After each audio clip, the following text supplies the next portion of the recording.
Hello बच्चों, let's see this question. The gas phase decomposition of dimethyl ether follows first order kinetics. हमें ये dimethyl ether का एक decomposition reaction दिया हुआ है जो कि फर्स्ट ऑर्डर रिएक्शन है। The reaction is carried out in constant volume container 500 degree Celsius और इसका हाफ लाइफ दिया हुआ है 14.5 minute. Initially only dimethyl ether is present at pressure of 0.4 atmosphere. What is the total pressure of the system after 12 minute. और ideal gas इसको assume करना है हमने डाइमिथाइल ईथर को, तो की कंसेप्ट यहाँ पर लग जाएगा। देखिए हमें रिएक्शन दी हुई है फर्स्ट ऑर्डर, तो फर्स्ट ऑर्डर के लिए जो रेट कांस्टेंट का फॉर्मूला रहता है that is K is equals to 2.303 divide by time T into log. अब देखिए पूरी इक्वेशन गैसियस फेज में है, मीन्स आपके रिएक्टर एंड प्रोडक्ट दोनों गैसियस फेज में है, तो हम यहाँ प्रेशर ही लेंगे। Initial pressure of the reactant divide by the pressure of reactant after time T. तो यहाँ पर मैंने क्या बोला है, ये इनिशियल प्रेशर है, किसका है, रिएक्टेंट का। इनिशियल प्रेशर रिएक्टेंट के टर्म में ही हम बात करेंगे। और यहाँ पर ये क्या है, the pressure of reactant after time T. Time T के बाद रिएक्टेंट का कितना प्रेशर सिस्टम में जनरेट हुआ है वो है pressure of reactant after time T. ठीक है, तो ये समझ में आया आपको। ये हम फॉर्मूला इस क्वेश्चन में यूज करने वाले हैं। तो अगर हम रिएक्शन को एक बार रीराइट कर लें, डाइमिथाइल ईथर, ये डाइमिथाइल ईथर है, गैसियस फेज में है, ये ध्यान देने वाली बात है। देन आपका मीथेन बन गया इसको डिकम्पोज होने के बाद, हाइड्रोजन गैस बन गई है और कार्बन मोनोऑक्साइड गैस भी बन गई है। अब देखिए जब टाइम इनिशियल रिएक्शन, जब रिएक्शन स्टार्ट हुई है मीन्स टाइम 0 है, तब रिएक्शन में सिर्फ आपका रिएक्टेंट होगा और उसी की वजह से प्रेशर होगा सिस्टम में। तो वो दिया हुआ है हमें यहाँ पर 0.4 एटमोसफियर, ये लिखा है ना यहाँ पर 0.4 एटमोसफियर। ठीक है, अब प्रोडक्ट क्या होंगे, स्टार्टिंग में 0 होंगे, मीन्स उनका कोई भी प्रोडक्शन नहीं हुआ होगा, तो इसीलिए उनका प्रेशर का कंट्रीब्यूशन भी सिस्टम में 0 रहेगा। अब जब 12 मिनट बीत गए हैं, रिएक्शन 12 मिनट तक कैरिड आउट हो गई है, तब क्या होगा, हमारे कुछ प्रेशर जो है रिएक्टेंट का कम हो गया होगा और प्रोडक्ट का जनरेट हो गया होगा, क्योंकि प्रोडक्ट अब बनने स्टार्ट हो गए होंगे। तो हमारा सपोज रिएक्टेंट का जो है x pressure, x atmosphere pressure कम हो गया है, तो उतना ही प्रेशर इनका बन जाएगा और सबका स्टाइकियोमेट्रिक 1 है कोफिशिएंट, तो एक्स एटमोसफेयर इनका प्रेशर जनरेट हो गया। अब देखिए 12 मिनट बाद, आफ्टर 12 मिनट टोटल प्रेशर कितना हो जाएगा सिस्टम में। देखिए आप इसको आप ऐड कर दीजिए, ये रिएक्टेंट का प्रेशर हो गया 0.4 minus X at after time 12 minute, फिर आपका CH4 का एक्स है, H2 का भी एक्स है, CO का भी एक्स है, तो सॉल्व कर लेंगे 0.4 प्लस 2x ये। तो हमने यही आपका फाइंड आउट करना है, यानी कि अगर हमें x की वैल्यू पता चल जाए कि कितना 12 मिनट बाद कितना रिएक्टेंट का प्रेशर कम हुआ है और प्रोडक्ट का बना है, तो हम ये वैल्यू फाइंड आउट कर सकते हैं। तो देखते हैं नेक्स्ट।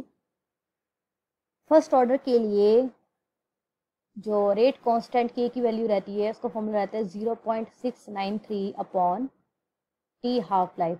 तो ये है फर्स्ट ऑर्डर के लिए। ठीक है, और रिएक्शन में हमें फर्स्ट ऑर्डर रिएक्शन दी हुई है क्वेश्चन में हमें, तो फर्स्ट ऑर्डर रिएक्शन के लिए ये फॉर्मूला हो गया। और टी हाफ कितना दिया हुआ है हमें, 14.5 मिनट। अब मैं इसको सॉल्व नहीं करूंगी, एज इट इज जो हमारा की कंसेप्ट है मैंने फॉर्मूला लिखा था उसमें यूज कर लूंगी। तो क्या फॉर्मूला था वो, k इज इक्वल्स टू, यानी कि 0.693 upon 14.5 is equals to 2.303 upon T. अब ये हम किसके लिए निकाल रहे हैं, आफ्टर 12 मिनट, तो यहाँ पे 12 मिनट आ जाएगा। आ रहा है समझ में। ये वाला जो 14.5 है ये हाफ टाइम है और ये वाला 12 मिनट क्या है, ये टाइम इतने मिनट के बाद हमने सिस्टम में टोटल प्रेशर निकालना है, तो 12 मिनट लॉग क्या बताया था मैंने की कंसेप्ट में, initial pressure divide by the pressure after 12 minute. तो यहाँ मैं 12 मिनट लिख लेती हूँ, P 12 minute, okay, means pressure after 12 minute. तो यहाँ पे log P naught upon P 12, आप समझते रहिए, 12 मतलब 12 मिनट। इसको हम सिंप्लीफाई कर लेते हैं, 0.693 multiply by 12 divide by 14.5 multiply by 2.303। अब जब इसको हम सॉल्व कर लेते हैं तो हमारा जो वैल्यू रहता है 0.2490। अब देखिए यहाँ लॉग का बेस क्या चल रहा है, 10 चल रहा है, तो ये 10⁻⁴ हो जाएगा, या आप एंटी लॉग भी कह सकते हैं 0.2490। अब 10⁻⁴ 0.2490 की वैल्यू कितनी रहती है 1.7741। अब हम यहाँ से प्रेशर निकाल लेंगे आफ्टर 12 मिनट। तो P इनिशियल, ये P नॉट हमें दिया हुआ है, इनिशियल प्रेशर दिया हुआ है, इसका वैल्यू पुट कर देंगे इसमें, तो हमें P आफ्टर 12 मिनट प्रेशर निकल आएगा रिएक्टेंट का। तो क्या आया था यहाँ पे, P naught upon P12 is equals to 1.7741। तो यहाँ से हम P12 मतलब ये क्या था आपका, प्रेशर ऑफ रिएक्टेंट था, ये प्रेशर ऑफ रिएक्टेंट था, ये मैंने की कंसेप्ट में बताया था। आफ्टर 12 का मतलब क्या है कि आफ्टर 12 मिनट, जब रिएक्शन 12 मिनट कंप्लीट हो गई है तो प्रेशर कितना हो गया रिएक्टेंट का वो है। तो ये हो जाएगा आपका, देखिए P नॉट कितना है दिया हुआ, इनिशियल प्रेशर कितना दिया हुआ है रिएक्टेंट का 0.4 एटमॉस्फेयर क्वेश्चन में दिया हुआ है, डिवाइड बाय 1.7741। इसको जब मैं सॉल्व करती हूँ तो हमारा आता है 0.2254 एटमॉस्फेयर। तो ये हमारा P12, यानी कि ये हमारा किसकी वैल्यू आई है, ये P12 यानी कि ये आया है P नॉट माइनस एक्स, या फिर हम कह सकते हैं 0.4 माइनस एक्स की वैल्यू कितनी आ गई है यहाँ पे 0.2254 एटमॉस्फेयर। ठीक है, इतनी आ गई है ये। तो यानी कि मैं लिख सकती हूँ 0.4 minus X is equal to 0.225, ये 4 है यहाँ पर 4, और यहाँ से x निकल आएगा आपका, x कितना आ जाएगा 0.1746। अब मैंने आपको बताया था अभी अर्लियर की टोटल प्रेशर आफ्टर 12 मिनट इसमें है, ये इन सिस्टम कितना आया था वहां पे पीछे आपका 0.4 प्लस 2x, यानी कि